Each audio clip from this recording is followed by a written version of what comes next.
अस्सलाम वालेकुम, this is Mohammad Iqbal Khan advocate, Mohammad Iqbal Khan advocate from Iqbal international law services. आज का हमारा टॉपिक है कि what is the stage of family case, कि फैमिली केस में कौन कौन सी स्टेज होती है, कौन कौन सा स्टेज से गुजर कर एक फैमिली केस फाइल होता है। आज हम उसके बारे में आपको बताते हैं। It is very useful and helpful for the new coming law student. उनके लिए जो नए आने वाले वकला हैं, वो लॉ स्टूडेंट है, उनके लिए खासकर बहुत ज़्यादा इम्पोर्टेंट है कि फैमिली केस किस तरीके से फाइल होता है और फैमिली केस के फाइल करने के क्या क्या स्टेजेस हैं। देखिए, फैमिली केस सबसे पहले तो ये बताएं, फैमिली केस फाइल होता है इन दी फैमिली कोर्ट। सबसे पहले तो हम देखेंगे उसकी प्रॉपर जुरिडिक्शन, देखेंगे कौन सी जुरिडिक्शन बनती है उस केस की, वो हम देखेंगे। केस हम ड्राफ्ट करेंगे, एक अच्छे से अच्छा केस ड्राफ्ट करेंगे, और ड्राफ्ट करने के लिए ज़रूरी है कि उसमें हम स्पेशली खासकर देखें, कॉज ऑफ एक्शन को देखें। किसी भी केस की जो सबसे इम्पोर्टेंट जान होती है वो होती है cause of action. Cause of action मजबूत होना चाहिए, कॉज ऑफ एक्शन स्ट्रॉन्ग होना चाहिए, वो हम देखेंगे। कॉज ऑफ एक्शन हम जुरिडिक्शन देखेंगे, कॉज ऑफ एक्शन देखेंगे, उसकी डिटेल लेंगे, उसके केस की हिस्ट्री वो हम ड्राफ्ट करेंगे। एक केस ड्राफ्ट किया जाएगा। ड्राफ्ट करने के बाद ऑफ कोर्स केस को प्रिंट होता है। प्रिंट होने के बाद एनेक्सर लगते हैं, जो डॉक्यूमेंट हैं, जो रिलेटेड डॉक्यूमेंट है, सारे रिलेटेड डॉक्यूमेंट हम अटैच करेंगे।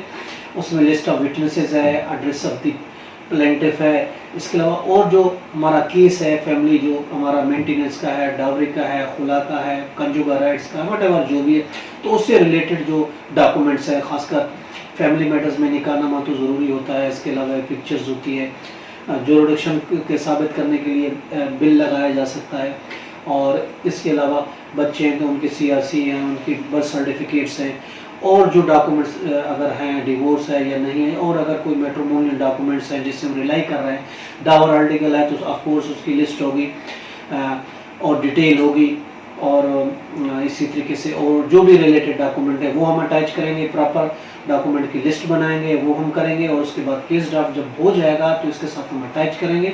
अटैच करने के बाद पहला जो काम होता है वो सबसे होता है बायोमेट्रिक। प्लेंटिफ की बायोमेट्रिक होगी, उसका अंगूठा, वो पिक्चर वो ली जाएगी और वेरीफाई होगा ऑनलाइन कि वाकई वही बंदा है जो केस फाइल कर रहा है। बायोमेट्रिक करने के बाद हम सबमिट करते हैं फैमिली कोर्ट में। फैमिली कोर्ट में सबमिट करते हैं, उस कोर्ट में जाएंगे जिसकी जुरिडिक्शन का हमारा केस है। अब जिस जुरिडिक्शन का होगा उस कोर्ट में हम केस जाके सबमिट करेंगे। उसमें अपीयरेंस होगी, प्लेंटिफ की हाजिरी होगी, और उसका वकील मौजूद होगा, प्लेंटिफ काउंसिल भी मौजूद होगी। तो कोर्ट अपनी सेटिस्फेक्शन के लिए कोई भी क्वेश्चन पुट कर सकती है प्लेंटिफ पर,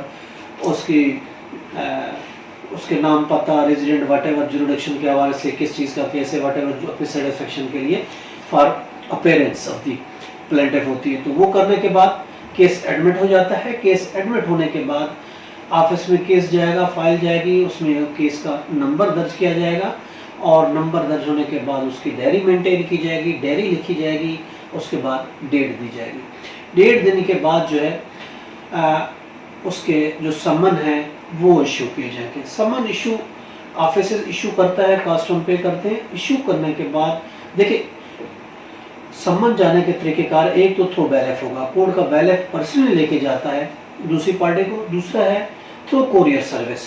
कोर्ट जो कोरियर सर्विस का ऑर्डर करती है, कोरियर सर्विस के थ्रू, जैसे TCS है या और कोई कोरियर सर्विस है, उसके थ्रू हम सम्मन भेजेंगे। फिर डाक के जरिए, पोस्टल सर्विस के रजिस्टर्ड पोस्ट के जरिए भी हम भेजते हैं।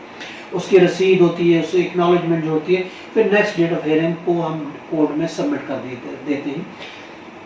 सबमिट करने के बाद अब उसके लिए रखा जाएगा कि सर्विस पे रखा जाए। पहला स्टेज होता है फाइलिंग के बाद, वो सर्विस पर होता है। अब सर्विस होती है या नहीं होती, अब सर्विस में काफ़ी सारा टाइम लगता है। जो मेन केस कंज्यूम करता है टाइम उसमें लगता है, वो सर्विस होती है। सर्विस में सबसे ज़्यादा टाइम लगता है, यानी नोटिस की तामील होती है। नोटिस तामील समटाइम ऐसा होता है, नोटिस जाता है, वो लेने से इनकार कर देता है, समटाइम होता है वो शिफ्ट हो चुका होता है, बहुत सी रीज़न होती है। समटाइम ऐसा होता है कि वो उसको नहीं मिलता, मुतल्लिका शख्स को दूसरे को मिल जाता है।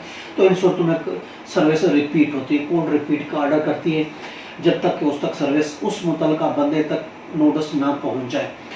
अगर ऑर्डर तरीके से पॉसिबल नहीं होता तो फिर कोर्ट ये भी कहती है कि ये एड्रेस सही नहीं, या फ्रेश एड्रेस भी मांग सकती है, या इसके अलावा फिर अल्टरनेटिव है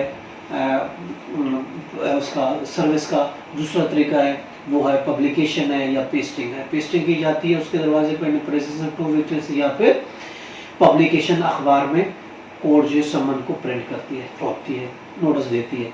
ये तरीक़ेकार है, ये तरीका होता है सर्विस का। अब सर्विस, अब जब कोर्ट ये देखती है सेटिस्फाई हो जाती है आफ्टर पब्लिकेशन, या उसको वसूल हो गया कि या वो वसूल करने के बाद कोर्ट में अपेयर हो गया, ये तमाम सूरतों की सूरत में सर्विस का ख़त्म हो जाएगी, सर्विस की स्टेज ख़त्म हो जाएगी। सर्विस के स्टेज के बाद नेक्स्ट स्टेज आती है WS यानी रिटर्न स्टेटमेंट। उसके बाद केस रखा जाता है रिटर्न स्टेटमेंट के जवाब के लिए, जो केस का दूसरी पार्टी ने जवाब देना है। जवाब देने के लिए फैमिली केस में टाइम जो है वो 2 हफ्ते का टाइम है, 12 से ऊपर नीचे हो सकता है। अगर कोई रीज़नेबल एप्लीकेशंस आती है दूसरी की तरफ से कि हमें टाइम नहीं मिला, कोई रीज़न हो सकती है, तो कोर्ट उसको एक्सटेंड करती है, inheritance of the court. Anyway 14 days का टाइम मुकर्रर है, 14 दिन के अंदर अंदर डिफेंडेंट को दूसरी पार्टी को जवाब देना होता है। अब वो जवाब देगी। अब जब जवाब आ जाता है तो अगली स्टेज होती है हमारी प्री ट्रायल की स्टेज होती है। ये उन सूरतों में बता रहे हैं कि अगर केस में सर्विसर हो जाती है, दूसरी पार्टी आ जाती है, वो अपना जवाब फाइल कर देती है। अब जवाब जब फाइल करती है तो एक कॉपी पहली पार्टी को मिलेगी और एक कॉपी जो कोर्ट में जाएगी।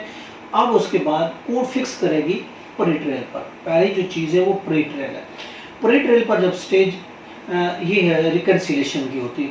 अगर बिफोर द जजमेंट अगर दोनों पार्टी किसी नतीजे पर पहुंच जाती है रजामंदी से, अगर मिसाल के तौर पर खुले का सूट है और तो रिकन्सिलेशन करती है, रिकन्सिलेशन फेल हो जाती है, खुला एट स्पॉट ग्रांट हो जाएगी।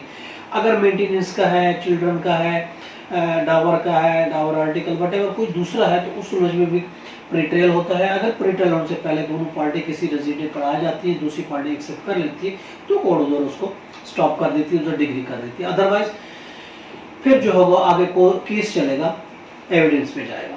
अब एविडेंस पे सबसे पहली बारी होती है प्लेंटिफ की। जिसने केस फाइल किया सबसे पहले वो एविडेंस देगा। अब वो एविडेंस कैसे देगा, तो उसके लिए सबसे पहले वो एफिडेविट इन एविडेंस कोर्ट कॉल करती है, एफिडेविट एविडेंस फाइल किया जाएगा, या एग्जामिनेशन चीफ भी हो सकता है, और दूसरा वकील उस पर क्रॉस करेगा। इसी तरह और उसके जो विटनेसेस होंगे उसका भी ये तरीकेकार है, 1 विटनेस है, 2 विटनेस है, 3 है, जितने भी होंगे उसका ये तरीकेकार है। एग्जामिनेशन चीफ होगा या फिर एविडेंस हो, उसका दूसरे का वकील क्रॉस करेगा, और इसी तरीके से उसकी साइड क्लोज हो जाएगी। फिर दूसरी की साइड, अब दूसरी पार्टी की साइड शुरू होगी, इसी तरीके से उसकी एविडेंस होगी, उसकी खुद को होगी, और उसको खुद की गवाहों का बयान होगा, और दूसरा वकील इस पर क्रॉस करेगा। इस तरीके से ये एविडेंस क्रॉस की एविडेंस खत्म हो जाएगी। क्रॉस की ये जब एविडेंस कंप्लीट होगी, फिर पोस्ट ट्रायल की बारी होती है। फिर कोर्ट कोशिश करती है कि अगर रिकन्सिलेशन होती है या अगर पार्टी कोई चीज़ मान लेती है तो ठीक है, नहीं तो फिर हेयरिंग पे जाती है।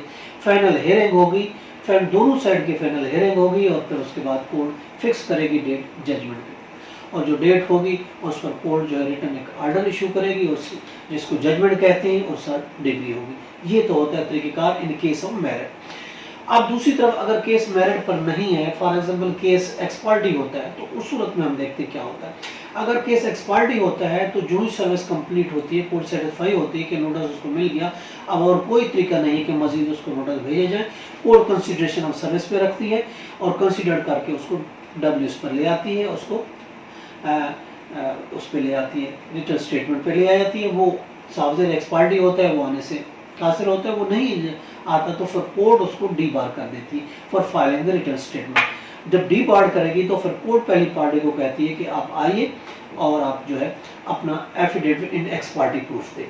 वो affidavit in ex parte proof जो कि बायोमेट्रिक होगा, रिटर्न होगा, वो कोर्ट में फाइल किया जाता है, डॉक्यूमेंट फाइल किए जाते हैं, फिर कोर्ट उसको एग्जामिन करेगी, उसका एग्जामिनेशन होगा, और एग्जामिनेशन होने के बाद अगर कोई विटनेस है तो उसको एग्जामिनेशन कोर्ट करेगी। एग्जामिनेशन करने के बाद कोर्ट जो है फिर डेट फिक्स करेगी फाइनल हियरिंग के लिए, और फाइनल हियरिंग के बाद बारी आएगी जजमेंट की, और उसके बाद जजमेंट हो जाएगी, कोर्ट डिग्री हो जाएगी, और इस तरीके से एक फैमिली केस की जजमेंट हो जाएगी और ख़त्म हो जाएगा। ये है तरीक़ेकार फैमिली कोर्ट का केस की स्टेजेस कौन सी होती हैं और किस तरीके से फैमिली केस चलता है।